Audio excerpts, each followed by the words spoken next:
지난주까지 누가복음 53번 강해를 마치고 사도행전을 시작하려고 하는데 그 사이에 한 3, 4주 정도 2023년 또 내년까지 2024년 이제 2년씩 갈 계획인데 헤븐리 홈 우리 교회 주제를 좀 한 3, 4주 정도 더 말씀을 나눌까 합니다.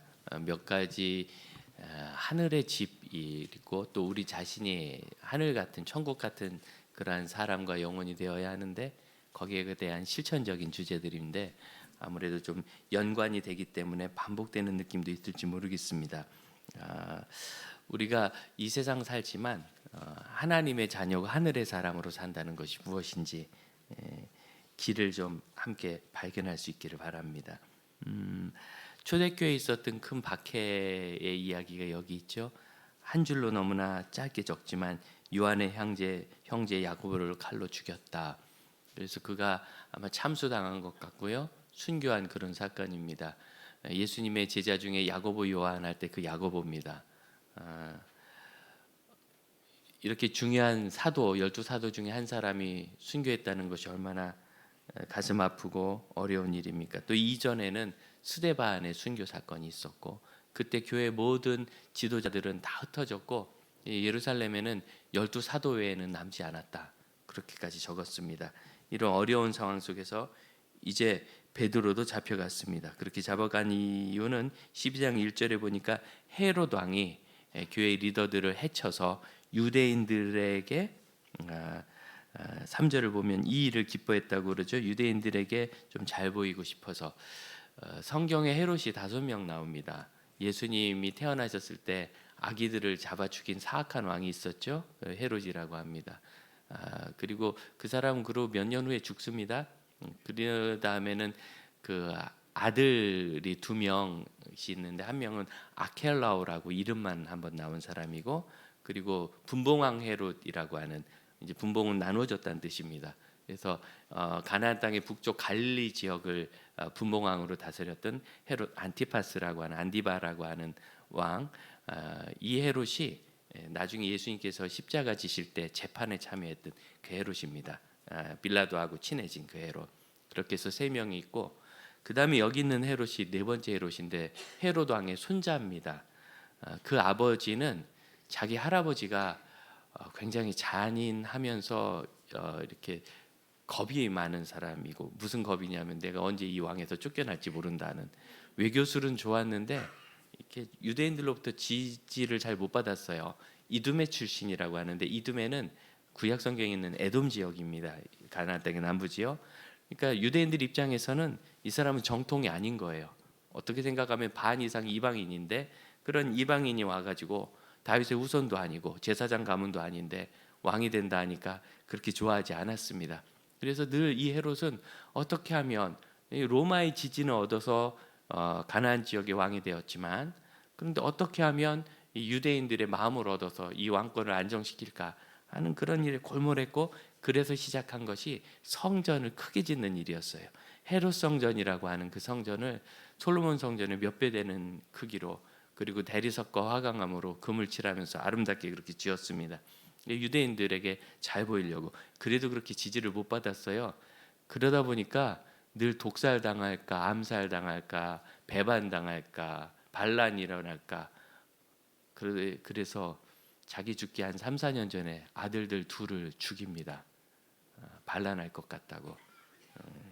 그리고 그 손주가 여기 있는 12장 1절에 이 헤롯입니다. 4번째 헤롯 아그리파 1세라고 하고 나중에 바울이 재판을 한번 받는 일이 있는데 그때 베스도라는 총독과 아그리파라는 총독 유대 왕이 나오는데 그 사람은 이 헤롯의 아들 아그리파 2세입니다. 그래서 신약 성경에 헤롯은 총 5명이 있고 이 아그리파 2세는 별로 그렇게 재미나게 왕 노릇을 못하고 결국 이스라엘 망할 때까지 로마 뒤에 숨어 있다가 그렇게 조용히 사라지는 그런 사람이 됩니다. 이런 배경이 있기 때문에 이 헤롯은 늘 그 백성들의 지지받는 것도 중요하고 로마의 눈치 보는 것도 중요하고 그리고 자기 아버지가 자기 할아버지 손에 의해서 반란에 누명을 쓰고 죽었잖아요. 그래 여러분 자라면서 그 심리가 어떻겠어요? 그런데 이 네 번째 헤롯 아그리파 1세는 강점이 하나 있었는데 자기 할아버지 헤롯 대왕은 이방 출신이지만 자기 할머니는 꽤 유명한 하스모니안 왕가 마카비 반란으로 그 나라를 회복했을 때 새로 왕조가 세워져야 한 130년간 그 왕가의 후손 황녀였어요. 그래서 자기 할아버지 헤롯 대왕이 어떻게 하면 유대인 혈통을 좀 그 왕권의 혈통을 좀 가져갈까 해서 하스모니안 황녀 한 사람을 아내로 맞아가지고 낳은 아들 그 손주가 이 헤롯 아그리빠라서 유대의 지도자들은 비교적 이 사람은 그 할아버지 때와 다르게 지지를 좀 했답니다. 그것이 바로 3절 이야기예요. 유대인들이 이 일을 기뻐했다. 그러니까 이 헤롯은 내친 김에 이것을 좀 더 강하게 왕권을 다잡고 싶었고 그래서 베드로도 죽이면 더 좋아하겠다. 잡아 가뒀다는 겁니다. 이런 역사의 흐름 속에서 우리가 꼭 기억해야 될 것은 이것이 권력 투쟁과 영욕이 어우러지면서 생겨난 참 추악한 집안사이지만 그 속에서 하나님께서 하시고자 하는 일은 반드시 이루어지며 하나님의 역사가 이루어지고 있다는 것을 믿는 것입니다. 그것을 발견할 수 있어야 되는데 오늘 우리가 그것을 발견할 수 있도록 하나님께서 베드로는 어떻게 건지셨는지를 적고 있어요. 베드로가 갇혀가지고 6월절이 지나면 7일간 무교절 절기예요. 그리고 그냥 섞어서 6월절이라고도 하고 무교절이라고도 했어요. 끝난다면 이제 절기가 끝나니까 이 베드로를 죽여야지. 그러고 있을 때 내일이면 죽는데 그 전날 저녁에 천사를 보내서 베드로를 건져내셨다는 겁니다. 그리고서 이제 사람들을 만나고 베드로는 다른 지역으로 피해서 떠나 그곳에서 사역을 하게 됩니다. 어떻게 베드로를 건져내셨는가? 5절입니다. 이에 베드로는 옥에 갇혔고 교회는 그를 위하여 간절히 하나님께 기도했다. 교회가 간절히 기도했다. 이 간절하다는 단어 예수님께서 겟세마네 동산에서 간절하게 기도하실 때 그때 땀이 피처럼 쏟아졌다는 그 간절하다는 단어입니다. 12절 보십시오. 베드로가 풀려난 다음에 처음에 이게 꿈꾸나 했어요. 천사가 와가지고 자고 있는데 옆구리를 쳐서 깨워가지고 일어나라고 해서 일어나는데 이 묶인 게 다 풀리더란 말이죠. 그리고 또 빠져나왔더니 이제는 가라. 그리고 사라져 보니까 정말 자기가 빠져나온 거예요.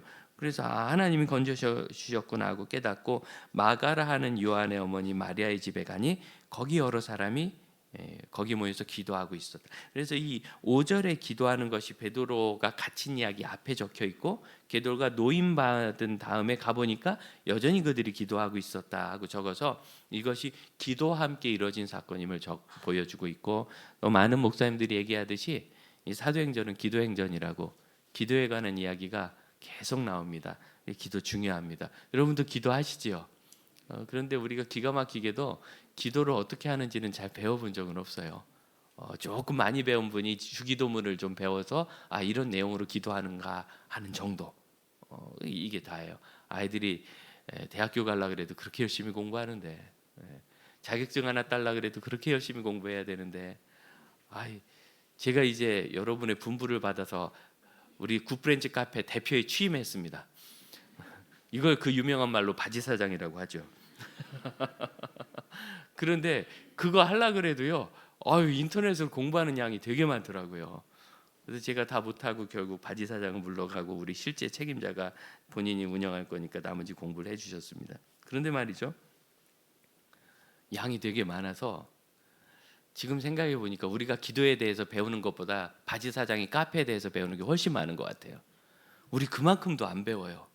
인터넷으로 몇 시간 수업 듣는 만큼도 기도에 대해서 아는 게 없고 평생 하는 거예요. 그럼 뭐라고 합니까? 기도는 어떻게 하는 거예요? 그럼 또 빤한 대답을 이렇게 얘기해. 기도는 하나님과의 대화입니다. 그러니까 하나님께 이야기하세요. 그게 맞는 이야기이지만 굉장히 틀린 이야기예요. 여러분, 아무래면 하나님과 우리가 대화가 됩니까? 자기 수준을 알아야지. 물론 하나님 우리를 사랑하셔서 겸손하게 우리 소리를 들어주시지만 그건 들어주는 거지. 제가 아파트 올라가다 보면 너무너무 놀라운 분을 만나요. 개님을 얼마나 사랑하는지 강아지하고 대화를 하시더라고. 강아지는 혓바닥이나 날름거리지 눈은 이쁘게 생겼어요. 눈은 얼마나 예쁜지 내 쳐다보고 있고 뭐라고 말을 걸고 하는데 나는 그 개가 한 번도 대답하는 걸 본 적이 없어요. 그냥 뭐 눈치껏 대충 이 개도 얼마나 당황스럽겠어요. 먹을 거나 주지 왜 이러나 이 언니가 이러면서. 그렇지만 그냥 서로 눈치껏 그냥 교감하는 거지. 그럼 사람하고 개도 대화가 안 되는데 어떻게 우리가 하나님과 대화를 해요? 그러니까 대화라는 그런 어떤 개념은 맞지만 우리가 하는 것 같은 대화와는 전혀 다른 거예요. 조금 더 다른 것이 있어요. 제일 큰 건 뭡니까? 그분은 창조주이시며 역사를 주관하고 계시고 사람의 운명을 바꾸실 수 있는 분이지만 우리는 나에게 찾아오는 감기 곧불도 못 고치는 사람이에요. 그 낫기를 기다려야지. 감기약이 그거라면서요. 낫지 않는 약. 그냥 증세만 좀 감해주지 감기 자체는 못 고친다는 거예요. 그건 내가 이겨내야 되는 건데 언제 이겨낼지 몰라서 여기 40일째 기침하는 분 계시잖아요. 창조주이신 하나님과 우리가 대화를 한다는 것 자체가 개념은 맞지만 사람끼리 하는 대화는 완전히 다르다는 겁니다. 그래서 이분들이 한 기도가 무엇인지를 통하여 우리가 어떻게 기도하고 기도 응답받는 것이 무엇이고 기도로 대화한다는 것은 어떤 의미인지를 좀 살펴보아야 되겠습니다. 여기서 좀 우리가 생각할 게 있는데 이분들이 베드로가 찾아왔을 때 한 반응이에요. 13절 보십시오. 이제 베드로가 찾아와서 대문을 두드립니다.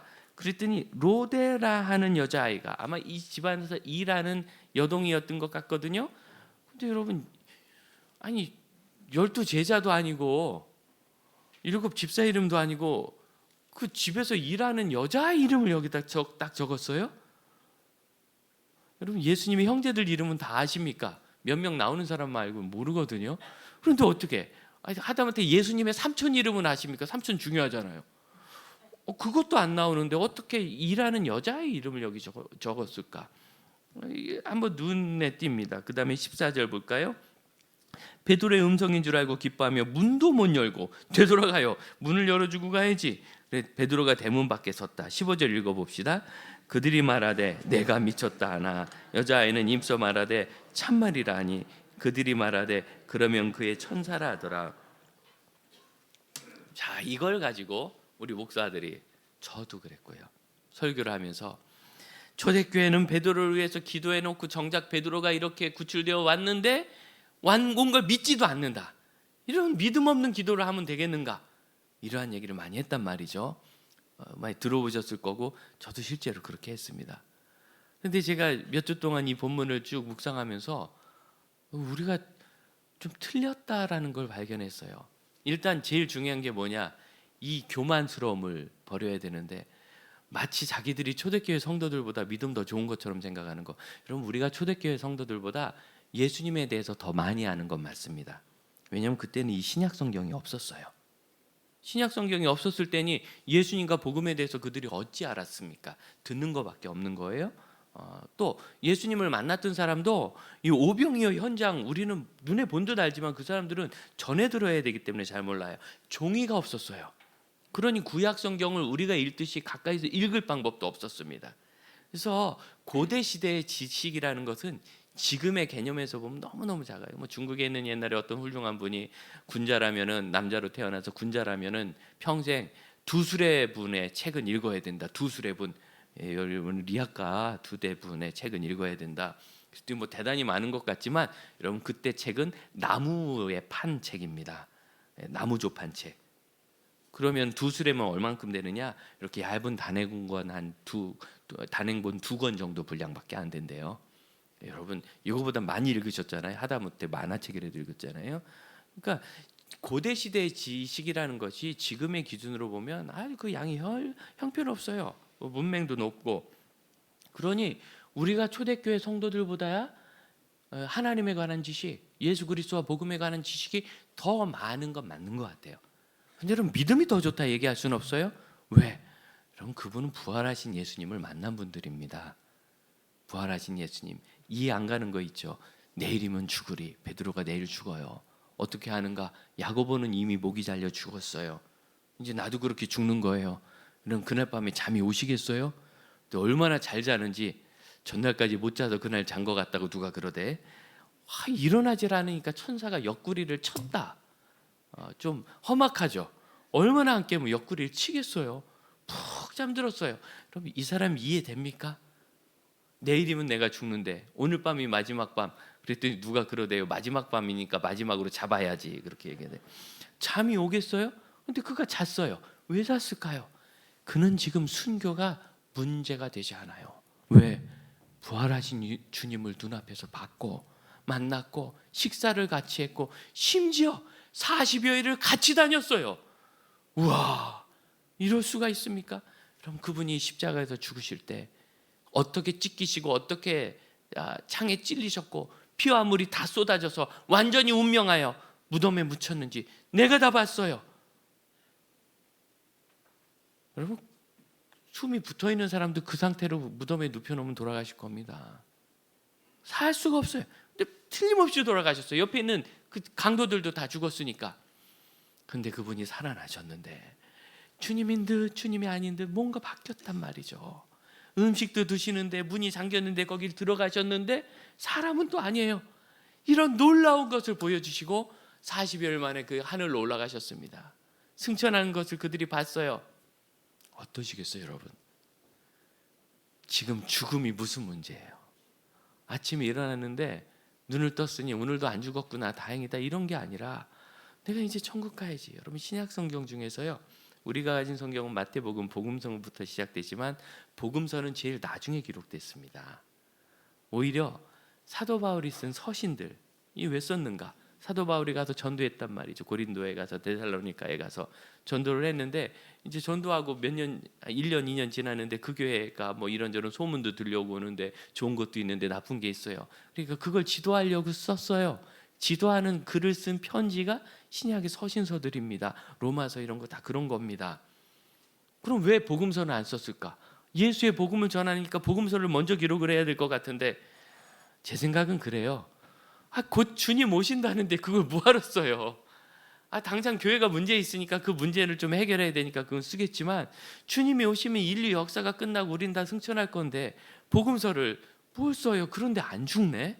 주님도 안 오시고 이제 내가 죽게 생겼어요. 그래서 복음서는 신약 성경의 뒤쪽에서 6, 70년 지난 이후에 마가복음이 제일 먼저 기록됐는데 마가복음의 기록 연도에 대한 이슈는 이겁니다. 베드로가 순교하기 전에 기록했나 순교한 다음에 기록했나, 이게 이슈예요. 그만큼 아예 그냥 뒤쪽. 그만큼 이 초대교회 제자들은 삶과 죽음이 문제가 되지 않는 삶을 산 거예요. 자, 그럼 다시 얘기해 봅시다. 여기 있는 이 성도들이 베드로가 갇혔을 때 그를 위하여 빌었습니다. 기도했습니다. 뭔 기도했을 것 같아요? 주여, 베드로를 빨리 건강하게 되돌려 주시옵소서. 우리는 그렇게 기도했다고 생각하죠. 그러니까 정말 돌아왔는데 자기가 기도한 것도 안 믿는다 그러지.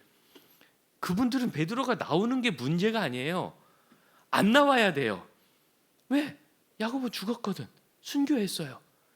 지금 12 제자 외에는 예루살렘에 있는 리더들이 다 흩어졌단 말이죠. 왜 남았어요? 순교할 때까지 복음 전하겠다고 남은 거예요. 그분들이 여기 살아있으려고 있는 게 아니에요. 야고보도 이미 죽었고 베드로도 죽었고 나머지도 다 순교할 거예요. 문제가 되지 않아요. 제가 보기엔 이들은 기도하고 믿지 않은 게 아니라 기도한 걸 너무 믿었어요. 주여, 야고보가 저렇게 믿음 지키고 죽고 스데반도 죽을 때까지 그렇게 아름답게 주의 복음 증거한 것처럼 베드로도 그렇게 하옵소서. 아마 그러지 않았을까? 죽어야 되는데 나왔다니까 너 미쳤냐 그런 거예요. 지금 거기서 잡혀서 순교해야 되는데.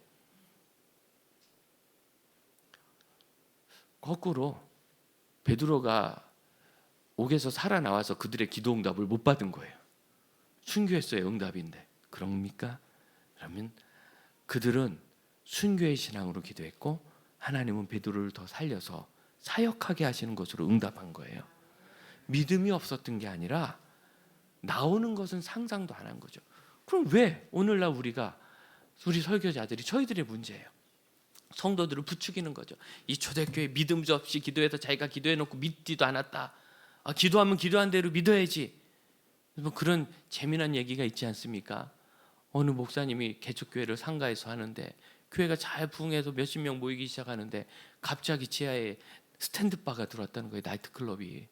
그래가지고 막 네온사인이가 쿵짝쿵짝하고 저녁마다 누가 이렇게 돌리는데, 저녁 예배로 오는데 막 이거 돌리니까 얼마나 은혜가 안 돼요. 그리고 목사님이 이러면 어떡하느냐고 건물주한테 따져도 보고 하는데, 뭐 건물주가 보기엔 거기가 훨씬 더 큰 손님인데요.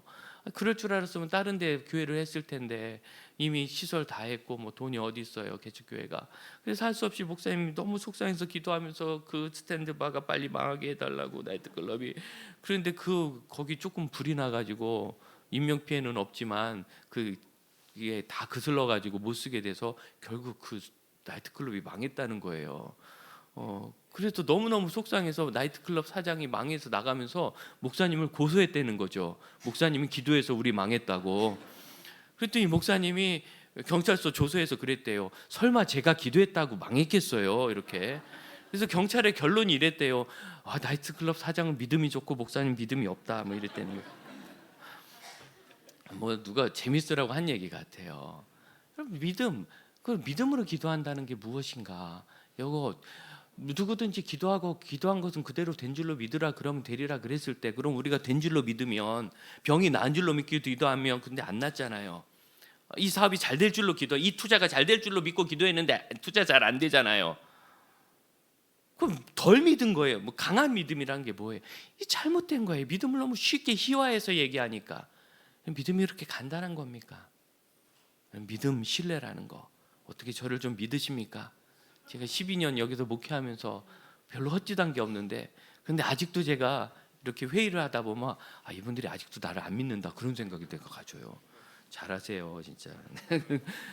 왜 저를 믿어주세요 한다고 믿을 수 있는 것도 아니고, 내가 믿자고 해서 믿어지는 것도 아니고, 역사가 쌓이면서 믿음은 깊어집니다. 만날수록 맞구나. 근데 어느 날 보니까 내가 기대한 것과 다르게 하면 저 주임은 못 믿겠다, 이렇게 되는 거 아니겠어요? 여러분, 우리가 믿음으로 기도한다는 것이 주여 될 줄로 믿습니다. 뭘 될 줄로 믿어요? 그런다고 그게 믿음이 됩니까? 과연 믿음으로 기도하는 게 뭐냐 말이죠. 믿음으로 기도하는 게. 이 초대교회 성도들 정말 믿음으로 기도했죠? 뭘 믿었어요? 부활하신 예수 그리스도를 믿고 전능하신 하나님을 믿고 하나님의 섭리와 역사를 믿은 겁니다. 그러니 그들의 기도는 베드로가 살아야 되는 게 아니에요. 우리 같으면 어때요? 우리는 이거 2번 고민도 안 해요. 베드로는 옥에 갇혔고 야곱은 죽었구나. 베드로가 풀려나도록 기도해야 된다, 우리 생각이에요. 왜? 우리의 생각은 이 세상에 가득 사로잡혀 있거든요. 기대하는 게 다 이 세상이고 이 땅에서 잘 돼야 기도 응답인 거예요. 그러다 보니까 그렇게 믿음 좋은 것 같다가도 몸이 좀 아프면 덜컹, 예? 돈에 손에 좀 보면 덜컹, 애가 시험 좀 망치면 덜컹, 누구한테 오해 좀 받으면 그냥 덜컹. 교회 왔는데 누가 신앙인답지 못한 모습을 보여? 그럼 아주 기분 다 상해요. 우리가 믿는 건 다 이 세상에서 일어나는 일들이에요. 그럼 그건 건강을 믿고 돈을 믿고 사업을 믿고 관계를 믿은 거지 하나님을 믿은 게 아닙니다. 우리가 아파 죽어도 하나님은 하나님이시며, 우리가 망하는 것 같아도 하나님은 하나님의 나라의 일을 이루십니다. 여러분, 이 본문의 결론은 어떻게 되느냐면 헤롯은 죽었다는 거예요. 헤롯은 23절 보세요. 무소불위의 권력을 휘두르며 자기가 신인 척 까불었던 헤롯은 하나님께 영광을 돌리지 아니하므로 주의 사자가 곧 친히 벌레에게 먹혀 죽으니라. 벌레에게 먹혀 죽었다는 것은 그가 신인 척했던 것과 완전히 극단적인 대조예요. 우주의 하나님에 대해서 헤롯은 관심이 없어요. 자기 할아버지 때부터 어떻게 하면 이 권력을 유지할까, 내 아들에게 물려주고 나는 끝까지 이 권력을 유지한 왕 노릇을 할까. 그런데 정작 얼마 안 돼서 그는 병에 걸려 죽습니다. 그 병에 걸려 죽은 걸 성경은 벌레에 먹혔다고, 무슨 벌레인지 모르겠는데 아주 하찮은 미물을 벌레에 비유하잖아요. 그 미물한테도 먹혀버린 보잘것없는 존재. 헤롯은 교회를 진멸하려 했지만 그의 시도는 이루어지지 않습니다. 그는 야고보를 죽이는 데까지는 자기 마음대로 했지만 베드로를 해치지 못했습니다. 여러분, 하나님이 역사의 주관자이십니다. 이 초대교회 성도들이 믿음이 좋았다는 것은 죽었다 사신 예수님을 만나니 이제 이 세상에 뭐가 문제 되겠습니까? 세상과 나는 간 것 없고 구속한 주만 보이도다. 아무런 문제가 되지 않는 것, 여러분 그것이 믿음입니다. 그러므로 여러분, 바른 기도는 하늘에 계신 하나님의 뜻이 내 안에 이루어지는, 그래서 이 기도는 우리에게 방향을 정해주는 것이 돼요.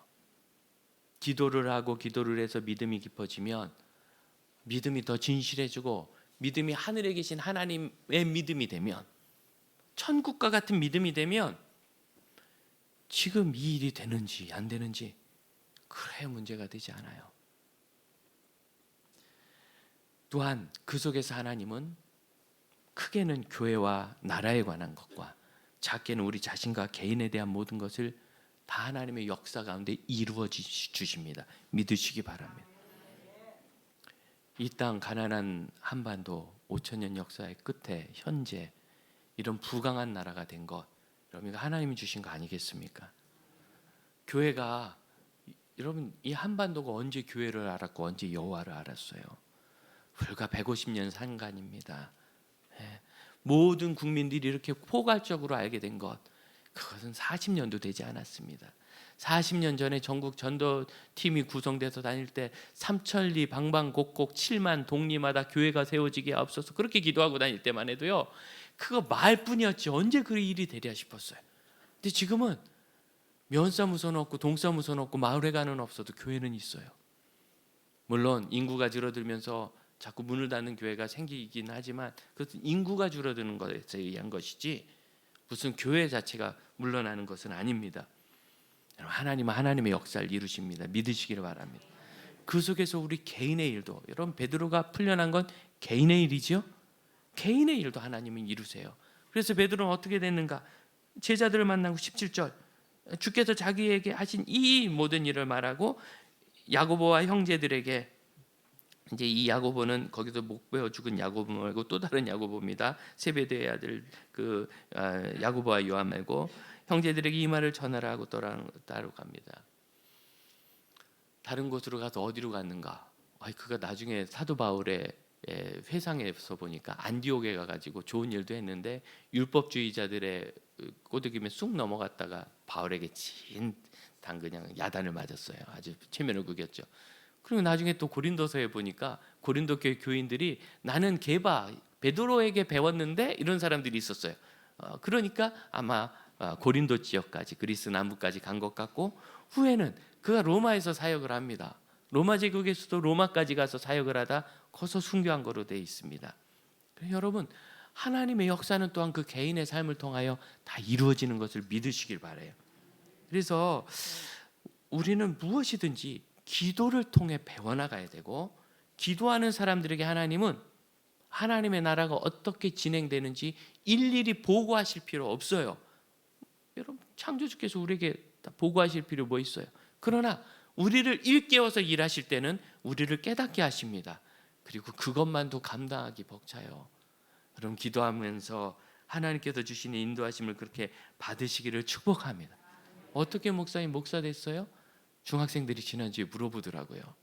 그러더니 그 다음에 신학교 가려면 어떻게 해야 돼요? 이걸 물어보더라고요. 목사 된 게 괜찮아 보이나 봐요. 하나님 은혜죠. 요즘 젊은 아이들, 청소년들까지 다들 목사님 되는 거 뭐 별스럽지 않게 생각 안 되는데 참 고마웠어요. 처음 예수님 만나니 예수님이 너무 좋고 하나님이 좋고 그래서 기도가 좋던데요. 중학교 1학년짜리가 아무것도 모르는 애들이 금요일 철야 기도한다고 모여서 기도하고, 고등학교 때는 뭔 전도사님을 이상한 분 만나가지고 산기도 다닌다고 산에 쫓아다니면서 기도하고, 그때 같이 기도해 주신 그 전도사님 목사님이 돼서 고향에 계세요. 만나면 저보고 꼭 그 얘기를 해요. 그 목사님 그 옛날 청소년 때 운동화 빵꾸 난 거 무릎 꿇고 어떻게 기도했는지 운동화 압축이 구멍이 났어요. 산에 가서. 그냥 한두 번 한 게 아니라 여러분, 기도를 해서 뭘 이루겠다고 해본 적이 없어요. 그냥 하나님이 좋아서 가서 기도하기 시작한 거예요. 하나님이 좋아서. 여러분, 기도는 하나님을 믿는 거예요. 무언 일이 내 뜻대로 이루어질 거를 믿는 게 아니라, 요즘 무슨 중보기도 사역한다는 교회, 그래서 중보기도 얼마나 좋아요? 저도 가봤어요. 뭐 하나 봤더니 막 기도 제목을 수천 개를 적어놓고 그걸 넘기면서 1시간 동안 기도하더라고요. 지금 깜짝 놀랐어요. 그게 기도냐고. 왜 하나님이 그거 모를까 봐 읽어드리는 거예요? 그게 하나님 뜻 안에 있는 제목인 건 맞아요? 아니 어떻게 기도를 이렇게 만들었는지 기절하는 줄 알았어요. 남미의 목회자 한 사람이 우리의 기도 대부분은 하늘나라에서 스팸 메일 같습니다. 스팸 메일 아시죠? 스팸 메일 하루에 수백 통씩 날라오는데 나에 대한 관심은 아무것도 없어요. 다 자기가 하고 싶은 거예요. 이 물건을 사세요. 여기 투자하세요. 심지어 여기에 접속하세요. 그래가지고 우리 돈 빼가는 피싱까지. 오죽하면 스팸 메일 걸러내는 필터를 다 만들어서 그냥 다 쓰레기통으로 가도록. 나에 대해서는 아무런 관심이 없고 내가 무슨 관심이 있는지는 이 사람 관심 없어요. 자기가 하고 싶은 얘기만 던지는 거예요. 저는 그분의 표현이 좀 과하다고 생각하지만 맞다고 생각합니다. 우리가 지금 하나님의 나라와 하나님의 뜻에 대해서 관심이 있어요? 내가 필요한 것만 적어놓고 넘기면서 이거 하면 이게 중보 기도냐고. 그래서 물어봤어요. 응답되냐? 하나도 된 게 없대. 없지. 그게 기도예요. 그게 하나님께 잔소리해 주는 거지. 이거 까먹으면 안 돼요. 하나님 이거 꼭 가져야 돼요. 뭐 그걸 24시간 알려줘야 되는 거예요. 왜 하는지 모르겠어요. 그걸 왜. 여러분 기도는 그런 기계적인 작업이 아니잖아요. 대화 자체가 기계적인 것이 아니듯이 기도는 그렇게 기계화된 일이 될 수가 없어요. 우리가 기도 안 한다고 해서 하나님 그 일을 안 하시는 것도 아니고 빼먹었다고 해서 그 일을 안 하시는 것도 아닙니다. 뭐 하나님이 우리의 기억력을 의존해서 사시는 것도 아니고. 바쁜 일을 간신히 정리하고 지난 주간에 이제 저희 어머니 약이 거의 다 떨어졌다 그래서 고향에 갔어요. 참 공동체가 귀한데 모여서 기도하잖아요. 저희 어머님이 이런 어려움이 있습니다. 제가 한번 얘기했을 때 여러분이 기도해 주시고 우리 집사님 중에 한 분이 별로 그런 얘기를 안 하시는데 목사님 이렇게 치료를 하는 게 좋겠습니다. 그분이 뭐 애를 많이 써주셔서 본인이 나서 주시고 치료해 주시니까 그래서 한 열흘 입원을 해서 치료까지 받으셨어요. 그래서 감사하게 이제 검사를 다 하고 나오셨는데 그게 마지막 병원 행위예요. 이제는 치매가 완전히 중증이 되고 뇌가 다 녹아서 더 이상 어떤 것도 불가능합니다. 걸어다니지도 않으려고 하고 음식을 드려도 씹지도 않으시니까. 그래서 이제는 병원에 오는 것도 불가능해요. 가가지고 근처에 있는 시립의료원을 그래도 거기가 제일 준종합병원이고 크니까 소개를 해서 갔어요. 전화를 했더니 예약도 필요 없대. 여긴 시골병원이라 그냥 오시면 돼요. 난 그런 거 좋아해요. 그래서 갔더니 세상에 오늘은 휴진인데요. 그래. 정말 이 사람들 너무한 거 아니에요? 네? 그날만 휴진이래요. 임시 휴진. 의사가 다 없어졌어요. 아니, 제가 또 갈 길도 없고 약은 다 떨어져 간다는데 너무 속상해가지고 이제 요양원에 전화했더니 그쪽 담당 간호 선생님께서 주저주저 하면서 이런 말씀을 오해할까 봐 안 드리는데 거기서 원래 하시던 과장 선생님이 근처에 개원을 하셔서 병을 하시니까 거기로 가보셔도 될 것 같다고. 그런 얘기를 진즉에 해야지. 얼른 갔더니 이분이 너무너무 친절해. 왜? 새로 개원했거든. 먹고 사셔야 되잖아요. 너무너무 친절한데 게다가 서산 사투리를 쓰세요. 제가 하도 딱 보니까 후배 같아서 나도 서산 사람인데 어디 출신이냐 그랬더니 대답을 안 하더라고. 후배가 틀림없어요. 그래서 그 동네 고등학교 그 하나밖에 없거든요. 얼마나 참 감사한지. 그러면서 사실은 이게 마지막에 온 건데 지금 이렇게 딱 정리하기가 쉽지 않은데 너무 진료를 잘 받으셨다고. 공동체예요. 왜 나눠서 얘기하니까 그런 길이 열리잖아요. 전주했으면 못했을 거예요. 그러면서 그분이 쫙 해져가지고 병원 2개를 다니면서 필요한 모든 게 다 정리됐어요. 그러면 홍승영 목사는 자기 엄마 위해서 얼마나 기도하길래 심지어 의사가 휴진한 것을 통하여 이런 새로운 길을 열어주시나. 제가 저희 어머님 중증 치매셔도 어머니를 위해서 기도하는 거 다 합해도 한 달에 3분도 안 될 겁니다. 왜? 제가 잔소리를 해야 하나님이 들으시는 것 같아요. 그럼 제 기도는 하나님을 향한 겁니다. 하나님의 뜻이 이루어지고 하나님의 사랑이 있고 또 우리 성도들의 긴급한 필요 있잖아요. 누가 아프다는데 누가 이런 사업이 있다는데 주여 돌봐주옵소서. 그러나 여러분 주님은 주님의 뜻대로 하실 겁니다. 뭘 그렇게 겁내하세요? 전능하신 하나님이 우리 아버지십니다. 우리를 위하여 모든 일을 주관하실 겁니다. 믿으십니까? 찬양합시다.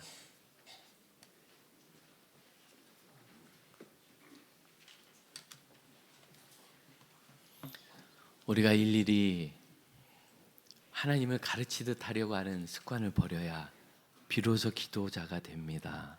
하나님이 하실 일을 바라보며 우리의 기도가 하나님을 향하게 하십시다.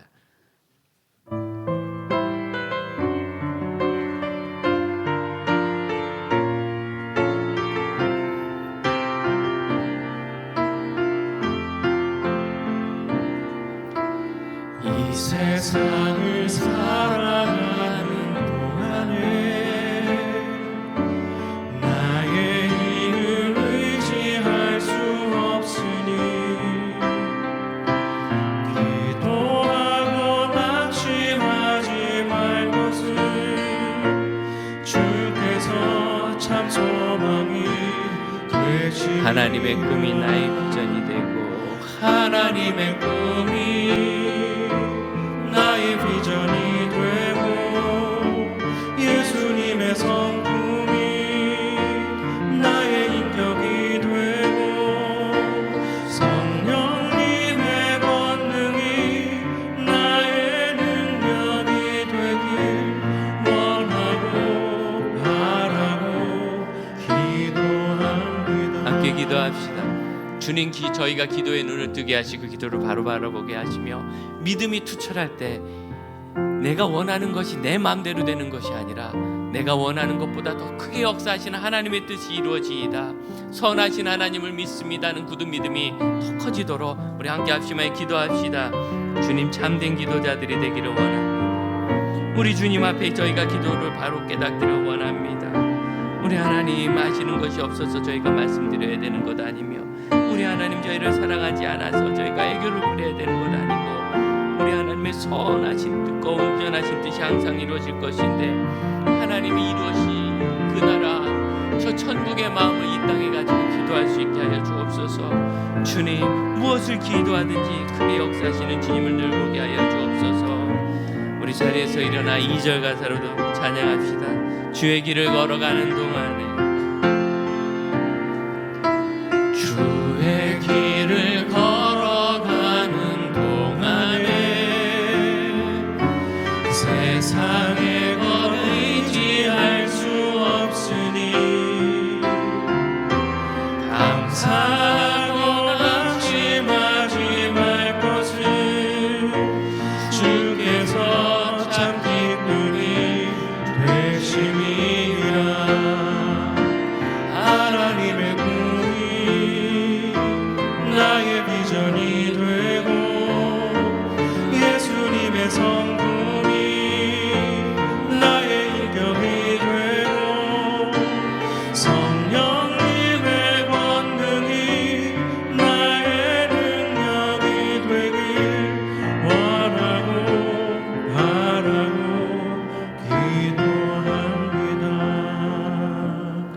기도합니다. 주님, 전능하신 하나님, 사랑의 주님을 온 마음으로 믿고 신뢰합니다.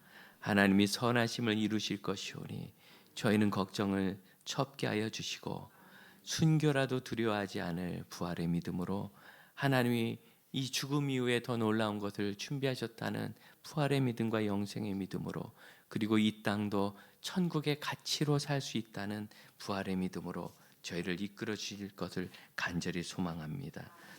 지금은 우리 주 예수 그리스도의 은혜와 하나님의 크신 사랑과 성령의 역사하심이 기도의 영성을 회복하며 하나님을 신뢰함으로 더 뜨거운 기도자가 되는 믿음의 형제 자매들에게 이제로부터 영원토록 함께 하실지어다. 아멘. 감사합니다.